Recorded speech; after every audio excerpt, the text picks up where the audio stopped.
Today we're gonna do thumbnail like Iman Gadzhi. Watch video until the end to see if I succeed in repeating this thumbnail. First, I cut myself out of the background with the Select Subject tool.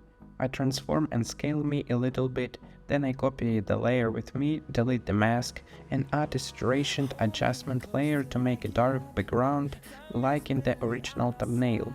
Then with the smoothing gear tool I add mist-room fragments. Then I blur the background behind me with a blur field.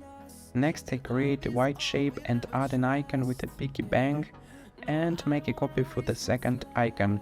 Then with a 3D workspace I make shapes like 3D objects, convert them to smart objects and move behind me.